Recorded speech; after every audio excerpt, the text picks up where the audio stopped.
If you find yourself miserable or helpless here, then I tell you that you are not condemned to the state by a deity outside of yourself. For everything that takes place in your world is but a movement within God. We are told that in the very beginning, the Spirit of God moved upon the face of the waters, and things came into being. Everything, your misery, your helplessness, your joy, your sorrow, no matter what it is, comes into being by a movement within God. And He is not a deity outside yourself. You are not a helpless being, but the operant power of God. Seated as you are now, you can move without moving physically because your eternal body is all imagination. Called Jesus Christ in Scripture, you are God's power and wisdom.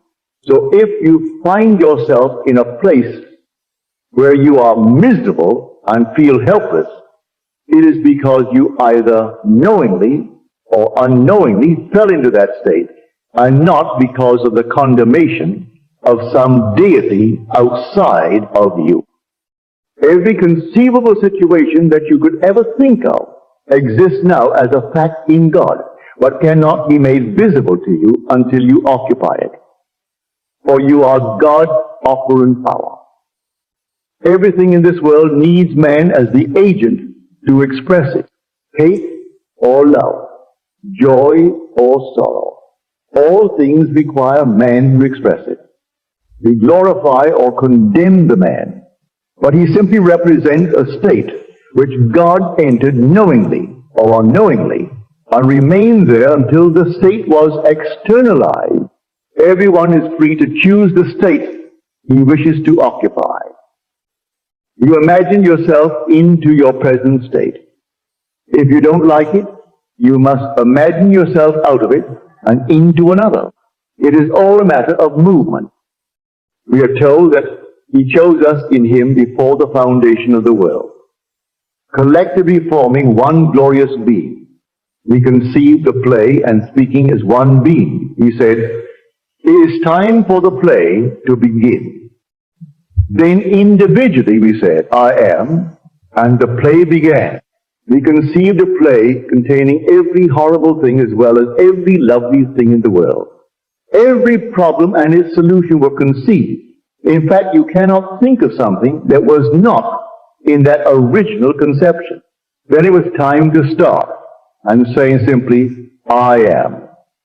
God took upon Himself that which He had conceived, and your journey into this fabulous world began. So no matter what you are experiencing now, you are not condemned by some being outside of yourself, for you either wittingly or unwittingly fell into the state, be it good, bad, or indifferent. Now, how to move? We are told in the very beginning of Genesis that the Spirit of God moved upon the face of the water.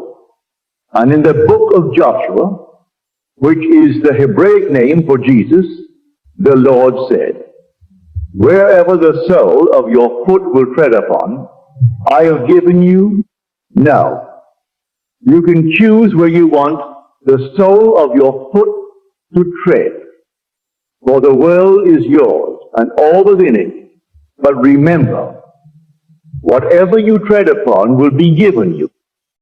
When I speak of Joshua or Jesus, I am not speaking of any historical creature, but the Christ in you who is the hope of glory. I am trying to get you to realize that Jesus Christ is in you as your own wonderful human imagination. So when I say God became man, that man may become God, Imagination became you, that you may become all imagination. Man has difficulty associating imagination with God. Somehow the word God denotes some being that created the world yet remained apart from it. But when I use the word imagination, it is my hope that the separation ceases to be. May I tell you, the whole vast world is all imagination. Our realists think they are nearer to the truth, yet they do not realize they are dictating nothing more than their imagination. They laugh at those who are mystically inclined. But may I tell you, leave them alone and go your way in confidence that what you are imagining, you already are, you will become. You imagine yourself into the state you are now occupying, and you can imagine yourself into any state you desire to express.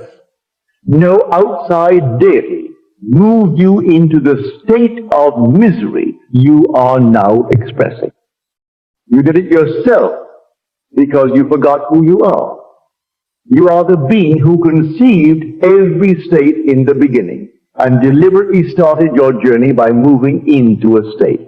For you are Jesus, the Lord. When I speak of Jesus, I'm not speaking of some holy person, as the world calls holy. The true story of Jesus is not as the churches teach. Their teaching is as far removed from the truth as Dante's Inferno is from the Sermon on the Mount. Dante had the capacity to spin beautiful worlds together. But what a state he fell into when he wrote his words. He was supposedly writing scripture, and that is what the churches follow.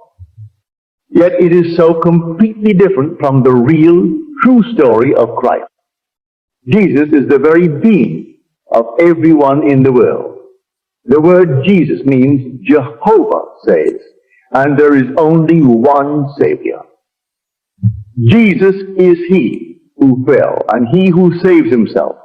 No one else saves you. You are saved by your own being. Becoming aware, you begin to remember. And remembering, you turn around and come out of the very play in which you sent yourself.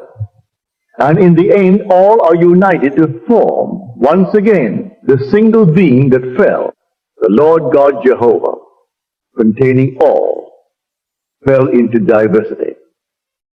In the end, not one will be lost, but all will be gathered into the unity that is the Lord Jesus Christ.